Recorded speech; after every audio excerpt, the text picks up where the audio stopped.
Business artificial personal account है। Business की in the eyes of law तो existence है, पर रियल लाइफ में बिजनेस एग्जिस्ट नहीं करता। अभी हम स्टार्ट करेंगे सिंगल कॉलम कैश बुक का एक फुल फ्लैश सम।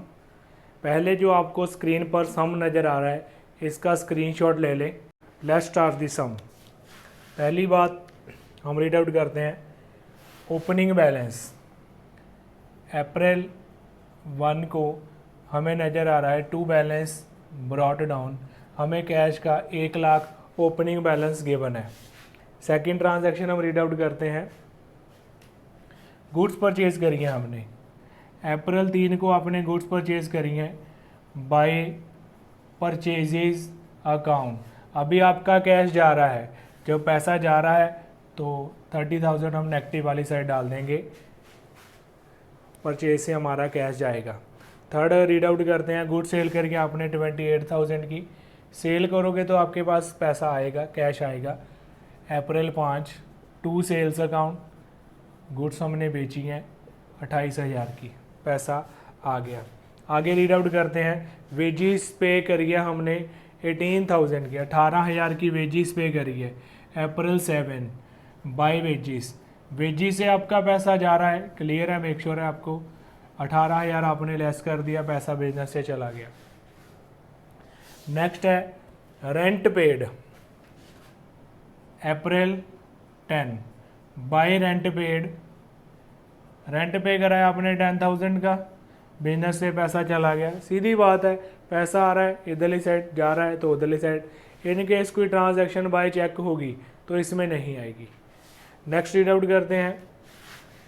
मशीनरी परचेज करी है आपने 20,000 की अप्रैल 13, मशीनरी की वैल्यू है 20,000। 20,000 की आपने मशीनरी परचेज करी है बाय मशीनरी अकाउंट 20,000, पैसा चला गया। नेक्स्ट रीड आउट करते हैं, अच्छे से स्टेटमेंट पढ़ेंगे। Payment of carpenter for repairs for personal furniture, आपने कारपेंटर को पे करा है पर्सनल फर्नीचर की रिपेयर के लिए।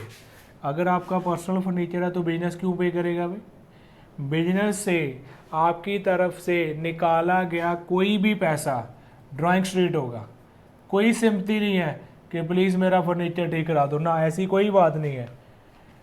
10,000 पे करा है। आगे नेक्स्ट रीड आउट करते हैं। Paid for medical expenses for his wife, उसकी वाइफ बीमार थी, उसके लिए मेडिकल एक्सपेंसेस पे करें। बिजनेस आर्टिफिशियल पर्सनल अकाउंट है। बिजनेस की in the eyes of law तो एग्जिस्टेंस है, पर रियल लाइफ में बिजनेस एग्जिस्ट नहीं करता कि उसके हाथ है, पैर है, नो, उसकी वाइफ है, सन है, नो, ऐसा कुछ नहीं है। अब ये वाइफ ऑनर की है, उसने अपनी मिसिस का 2,000 का मेडिकल का एक्सपेंस बिजनेस से गले से पे करा है। क्यों भाई? हमारे तरफ से कोई सहमति नहीं है, बिजनेस कोई सहमति नहीं देता। बिजनेस चुप करके अपनी बुक्स में ड्राइंग्स डाल देगा कि बिजनेस से पैसा चला गया, भाई तू लेकर गया था। कल को बिजनेस उसको बोल देगा भाई ड्राइंग्स है, मैंने नहीं बोला कि तू यहाँ से लेकर जा। ठीक है, आगे हम बात करते हैं इंटरेस्ट रिसीव्ड। आपने 60,000 रुपये का इंटरेस्ट रिसीव करा है अप्रैल 17, टू इंटरेस्ट रिसीव्ड। इनकम है हमारे लिए, प्लस होगी। आगे रीड आउट करते हैं। अमन को हमने 20,000 पे करा है, सीधी बात है, माइनस वाली साइड जाएगा। अमन को आपने पे करा है बाय अमन, 20,000 आपने पे करा है अप्रैल 19 को। नेक्स्ट रीड आउट करते हैं। दिलबाग से 22,000 लेना था, 20,000 हमें मिल गया, 2,000 का हमने उसको डिस्काउंट दे दिया। यहाँ पर देखें, हम बना रहे हैं single column cash book, discount का कॉलम तो एग्जिस्ट करता ही नहीं। सिंपल बात, जो हमने दिलबाग से रिसीव करा है वो है 20,000, रिसीव हमने 22 करना था। यहाँ पर मैं एक बार 22 लिख देता हूँ, इसको काट दो, 22 रिसीव थोड़ी हुआ है, रिसीव तो हमें 20,000 ही हुआ है।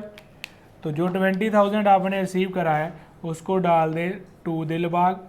जर्नल एंट्री में डिस्काउंट शो होगा, बट हम जर्नल एंट्री नहीं कर रहे, हम कैश बुक बना रहे हैं। तो कैश बुक अगर सिंगल कॉलम है तो यहाँ पर डिस्काउंट अलाउड अकाउंट का या डिस्काउंट रिसीव्ड अकाउंट का कोई कॉलम एग्जिस्ट नहीं करेगा। दिलबाग की पेमेंट की बात होगी। आगे हमने बैंक में कैश डिपॉजिट करवाया है, सिंगल कॉलम कैश बुक कर रहे हैं, नो कॉन्ट्रा एंट्री, कोई कॉन्ट्रा एंट्री की दिक्कत नहीं है। आपने बैंक में कैश डिपॉजिट करवाया, मतलब कैश कम हो गया, आपका कैश कहाँ चला गया, बैंक में, बाय बैंक अमाउंट डाल दी, आपने बैंक में डिपॉजिट कराया 5000, देन आपने बैंक से कैश निकलवा लिया। अप्रैल 27 को मैंने बैंक से कैश निकलवा लिया, to bank, no contra entry. Contra entry तो तब डलेगी ना अगर डबल कॉलम कैश बुक है। 3000 हमने बैंक से निकलवा लिया। अब लेजर की तरह इसकी टोटलिंग करेंगे, देन बैलेंस कैरी डाउन निकाल लेंगे। इस साइड का मैंने टोटल किया एक साथ 2,11,000 रुपये इसका टोटल आ गया। अब देखेंगे ना कौन सी साइड बड़ी है। वैसे तो कैश की ये साइड बड़ी हो ही नहीं सकती, क्योंकि हमारी जेब में जितने पैसे हम उतने ही खर्च करेंगे ना, उससे ज़्यादा तो खर्च कर ही नहीं सकते। अगर क्रेडिट की बात है तो क्रेडिट यहाँ पर आता ही नहीं, यहाँ पर तो सिर्फ कैश की बात होती है। इस साइड के टोटल की बात करते हैं।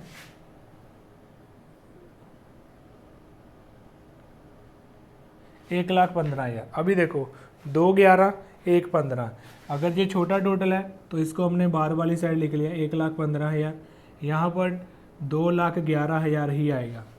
अब जो इसका डिफरेंट रहेगा 2,11 और 1,15,000 का डिफरेंस है, कैलकुलेट कर लेते हैं हम, उसको हम नोट कर देंगे by balance carry down. By balance carry down 2,11,000 1,15,000 96,000 यहाँ पर हम शो कर देंगे। ये हमारे गले में कैश होना चाहिए। Single column cash book, take a screenshot.